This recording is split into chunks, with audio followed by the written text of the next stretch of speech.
അപ്പോൾ എല്ലാവരെയും നമ്മുടെ ഏറ്റവും പുതിയ വീഡിയോയിലേക്ക് സ്വാഗതം ചെയ്യുന്നു. ഞാൻ നിങ്ങളോട് പറയാൻ ഉദ്ദേശിക്കുന്ന വിഷയം മറ്റൊന്നല്ല, ഹമാസ് ഇസ്രയേൽ വിഷയത്തിൻ്റെ നിലവിലുള്ള അന്ത്യനാളുമായി ബന്ധപ്പെട്ട ചില സംശയങ്ങളും എൻ്റെ നിരീക്ഷണങ്ങളുമാണ് ഞാൻ ഇന്ന് നിങ്ങളോട് പറയാൻ ഉദ്ദേശിക്കുന്നത്. ഏതായാലും വീഡിയോയുടെ വിശദമായ വിവരണത്തിന് വീഡിയോയിലേക്ക് പോകാം.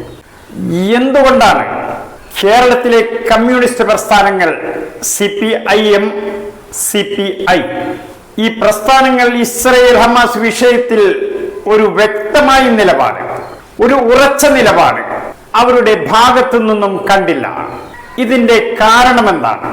മിഡിൽ ഈസ്റ്റിൽ ഇങ്ങനെ ഒരു സംഭവം നടക്കുന്നു എന്ന് തന്നെ അവർ അറിഞ്ഞിട്ടില്ല എന്ന മട്ടായിരുന്നു ഈ രണ്ട് കമ്മ്യൂണിസ്റ്റ് പ്രസ്ഥാനങ്ങളുടെയും ബോഡി ലാംഗ്വേജിൽ നിന്നും മനസ്സിലാകുന്നത്. അവർ ഈ വിഷയത്തെക്കുറിച്ച് എവിടെയും ഒരു ചർച്ചയിലേക്ക് ഈ വിഷയത്തെ കൊണ്ടുവന്നില്ല. എന്തുകൊണ്ടാണ് എന്തുകൊണ്ടാണ് ഈ വിഷയത്തിൽ തൊട്ട് സംസാരിക്കാതിരുന്നത്? ഇവർ ആരുടെ പക്ഷത്താണ് നിലകൊള്ളുന്നത് എന്നതും ഈ നിമിഷം വരെ ഇവർ വ്യക്തമാക്കിയിട്ടില്ല. എന്തുകൊണ്ടാണ്? ആരെയാണ് ഇവർ പേടിക്കുന്നത്? ആരെയാണ് ഇവർ ഭയക്കുന്നത്? ആരെ തൃപ്തിപ്പെടുത്താനാണ് ഇവരുടെ ഈ മൗനം? ഈ മൗനം എപ്പോഴാണ് അവസാനിക്കുക? എന്നാൽ ഇവരുടെ ഈ മൗന നിലപാട് തന്നെ അവർ ആർക്കൊപ്പമാണ് നിൽക്കുന്നത് എന്ന് വളരെ വ്യക്തമാണ്. അവർ ചിന്തിക്കുന്നത്, അവർ ഏതെങ്കിലും ഒരു പക്ഷത്ത് നിന്നാൽ, ഏതെങ്കിലും ഒരു പക്ഷത്തിനു വേണ്ടി സംസാരിച്ചാൽ മറുപക്ഷം അവർക്കെതിരാകും. മറുപക്ഷത്തിന് വേണ്ടി സംസാരിച്ചാൽ മറ്റ് പക്ഷം എതിരാകും. അതുകൊണ്ട് ഞാനൊന്നും അറിഞ്ഞില്ലേ രാമനാരായണ, ഞങ്ങൾക്കിതിലൊന്നും ഇടപെടാനില്ല, ഞങ്ങൾക്കിതിലൊന്നും പറയാനില്ല, ഞങ്ങൾക്കിതിലൊന്നും യാതൊരുവിധ അഭിപ്രായവുമില്ല.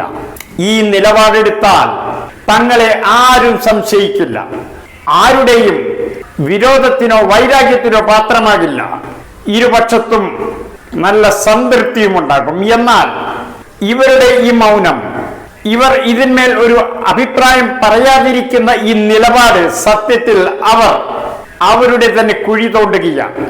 മൗന നിലപാട്, ആ മൗന നിലപാടിൽ വ്യക്തമാണ് അവർ ആരുടെ പക്ഷത്താണ്, ആരെയാണ് അവർ ഭയക്കുന്നത്, ആരെ തൃപ്തിപ്പെടുത്താനാണ് ഈ നിലപാടുകൾ ഒക്കെ സ്വീകരിക്കുന്നത്.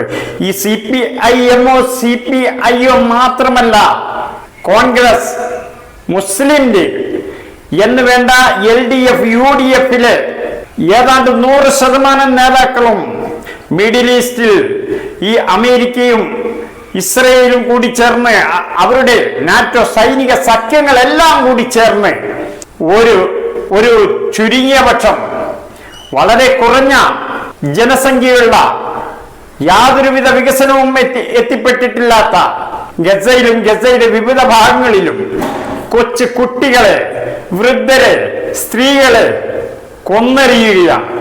ഇത് കണ്ടുകൊണ്ട് ഇവിടത്തെ UDF LDF, കമ്മ്യൂണിസ്റ്റ് പാർട്ടി മാത്രമല്ല കേട്ടോ, UDF LDF ഒരു കക്ഷി പോലും ഈ പട്ടി പാവങ്ങളെ കൊല്ലരുത് എന്ന് വിളിച്ചു പറയാൻ ഇതേവരെ തയ്യാറായിട്ടില്ല. ഇവർ എന്താണ് ഉദ്ദേശിക്കുന്നത്? ഇവർ ആരെയാണ് ഭയക്കുന്നത്? എല്ലാം വിശദമായി തന്നെ പറയാം. എന്നാൽ ഇവർ ഭയക്കുന്നത് മറ്റാരെയുമല്ല, സംഘ് പരിവാറിനെയാണ്.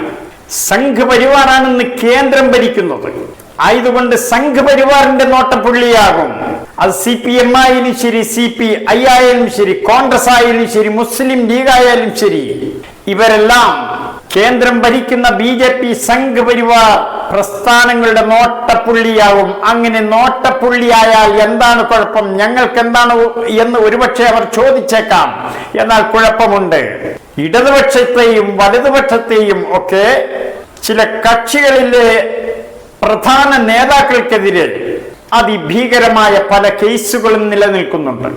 ഈ കേസുകൾ ഇപ്പോൾ നിർജീവമായി കിടക്കുന്ന ഈ കേസുകൾ ഇവർ ഗസയ്ക്ക് വേണ്ടിയോ, ഫലസ്തീന് വേണ്ടിയോ, അവിടുത്തെ കുഞ്ഞു മക്കൾക്ക് വേണ്ടിയോ, സ്ത്രീകൾക്ക് വേണ്ടിയോ ഒരു വാക്കുച്ചരിച്ചാൽ ഈ കേസുകൾ സജീവമാകാൻ ഒരുപക്ഷെ സാധ്യതയുണ്ട്. അങ്ങനെ സജീവമായാൽ ഈ UDF എന്ന കൂടാരത്തിലെ പല നേതാക്കളും അവരുടെ രാഷ്ട്രീയ ജീവിതം എന്നേക്കുമായി അടഞ്ഞു പോകും. ഇത് അവർക്ക് വ്യക്തമായിട്ട് അറിയാവുന്നതുമാണ്. അതുകൊണ്ട് ഇതിൽ മൗനം പാലിക്കുക. മൗനം പാലിച്ചാൽ നേട്ടം രണ്ടാണ്. എന്താണ് രണ്ട് നേട്ടം? ഒന്ന്, കേസുകൾ കാണിച്ച് ഭീഷണിപ്പെടുത്തില്ല. കേന്ദ്രം ഭരിക്കുന്ന BJP ഗവൺമെന്റ് ഇവർക്കെതിരെ കേസുകൾ പൊക്കി കാണിച്ച് ഭീഷണിപ്പെടുത്തില്ല. മറ്റൊന്ന്, ഇവിടത്തെ മുസ്ലിം സമൂഹത്തിന്റെ വിശ്വാസവും നേടാം. എന്നാൽ നിങ്ങൾക്ക് തെറ്റി. ഇത്രയും വലിയ കൂട്ടക്കൊലകൾ നടന്നിട്ടും അതിനെതിരെ ഒരു ശബ്ദം നിങ്ങൾ ഉച്ചരിച്ചില്ലെങ്കിൽ അതിന്റെ അർത്ഥം നിങ്ങൾ കൂട്ടക്കൊലയാളികളുടെ കൂടിയാണ്. അവർക്കാണ് നിങ്ങളുടെ മൗനം സമ്മതം എന്നാണ് മുസ്ലിം ലോകം ചിന്തിക്കുക. ഒരിക്കലും നിങ്ങളോട് കരുണയോ ദയയോ ഒന്നും മുസ്ലിം സമൂഹത്തിനുണ്ടാകില്ല. മറ്റൊന്ന്, വരാൻ പോകുന്ന തെരഞ്ഞെടുപ്പിൽ നിങ്ങളിലെ ഓരോ പ്രധാനികളെയും തെരഞ്ഞുപിടിച്ച് മുസ്ലിം സമൂഹം വോട്ട് ചെയ്ത് തോൽപ്പിക്കാനും സാധ്യതയുണ്ട്. മുസ്ലിം ലീഗ് എന്ന് പേരിട്ടുകൊണ്ട് നടക്കുന്ന, പച്ചക്കൊടിയും നിലാവും നക്ഷത്രവും ചിഹ്നമായി കൊണ്ട് നടക്കുന്ന, ഞങ്ങൾ സ്വാതന്ത്ര്യ സമരത്തിന് വേണ്ടി രൂപം കൊണ്ട പ്രസ്ഥാനമാണെന്ന് അഭിമാനത്തോടുകൂടി വിളിച്ചു പറയുന്ന മുസ്ലിം ലീഗുകാർ അവർ പോലും മൗനത്തിലാണ്. അപ്പോൾ പിന്നെ മറ്റുള്ളവരുടെ കാര്യം പറയണോ? എന്നാൽ ഇവിടത്തെ മുസ്ലിങ്ങളുടെ കാവൽക്കാരാണ് ഞങ്ങൾ എന്ന് ഏറെ കാലം കൊണ്ട് അവകാശപ്പെടുന്ന കമ്മ്യൂണിസ്റ്റുകാർ അവരും മൗനത്തിലാണ്. കേന്ദ്ര സംഘപരിവാർ നേതൃത്വത്തിന്റെ നോട്ടപ്പുള്ളി ആയാൽ ബുദ്ധിമുട്ടുണ്ട്. ആർക്കൊക്കെയാണ് ബുദ്ധിമുട്ടുണ്ടാവുക എന്ന് ഞാൻ പേരെടുത്ത് പറയാതെ തന്നെ നിങ്ങൾക്ക് എല്ലാവർക്കും അറിയാം.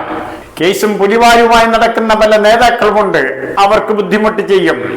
അപ്പോൾ എങ്ങും തൊടാതെ നിന്നാൽ മുസ്ലിങ്ങളുടെ വിരോധം വാങ്ങിക്കൂട്ടേണ്ടതുമില്ല. തെരഞ്ഞെടുപ്പിൽ മുസ്ലിങ്ങൾ വോട്ട് നൽകുകയും ചെയ്യും എന്ന ധാരണ ആപത്താണ്. നിങ്ങളുടെ ഈ മൗനം ഇസ്രയേലിനെ നിങ്ങൾ പിന്തുണയ്ക്കുന്നു, അമേരിക്കയെ നിങ്ങൾ പിന്തുണയ്ക്കുന്നു, നാറ്റോ സൈനിക സഖ്യത്തെ നിങ്ങൾ പിന്തുണയ്ക്കുന്നു. ഈ കുഞ്ഞുമക്കളെ ആക്രമിക്കുന്നതിൽ നിങ്ങളുടെ മനസാക്ഷിയുടെ വോട്ട് സാമ്രാജ്യത്വ ശക്തികൾക്കാണെന്ന് അരിയാഹാരം കഴിക്കുന്ന ഏതൊരു മുസൽമാനും ചിന്തിക്കും. അതിന്റെ തിരിച്ചടി വരും തെരഞ്ഞെടുപ്പുകളിൽ നേരിടേണ്ടതായും വരും. അതുകൊണ്ട് സംഘപരിവാറിന്റെ ഇഷ്ടപുത്രനാകാനുള്ള മത്സരം LDF-ഉം UDF-ഉം തമ്മിൽ നടക്കുകയാണ്.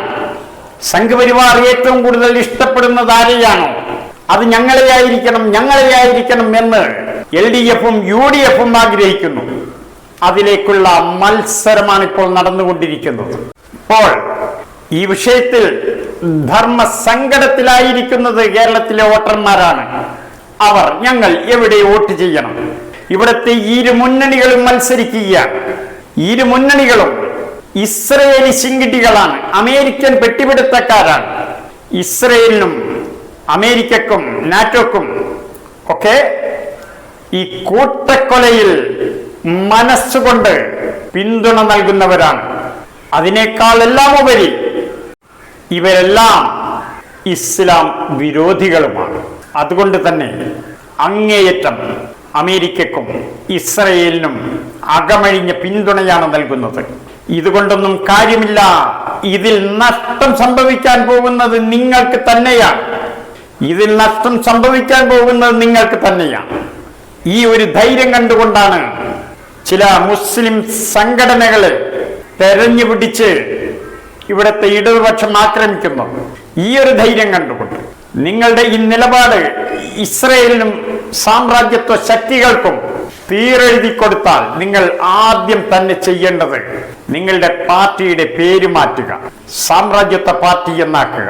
കമ്മ്യൂണിസ്റ്റ് പാർട്ടി എന്നും ഇന്ത്യൻ നാഷണൽ കോൺഗ്രസ് എന്നും മഹാത്മാഗാന്ധിയുടെയും നെഹ്റുവിന്റെയും ഇന്ദിരാഗാന്ധിയുടെയും പൈതൃകം പേറുന്ന പ്രസ്ഥാനമെന്നും പറഞ്ഞ് മേലിൽ നടക്കരുത്. അതുപോലെ തന്നെ മാർക്സിന്റെയും ലെനിന്റെയും എംഗൽസിന്റെയും ചരിത്രം പറഞ്ഞുകൊണ്ട് കമ്മ്യൂണിസ്റ്റ് പ്രസ്ഥാനവും നടക്കരുത്. രണ്ടും ഒരേ തൂവൽ പക്ഷികളാണ്, രണ്ടും ഒരു നുകത്തിൽ കെട്ടാവുന്ന പോത്തുകളാണ്. അതുകൊണ്ട് വിഷയത്തിൽ ഞാൻ കൂടുതലായൊന്നും പറയുന്നില്ല. എന്നെ ശ്രമിച്ച എല്ലാവർക്കും എൻ്റെ വലിയൊരു സലാം.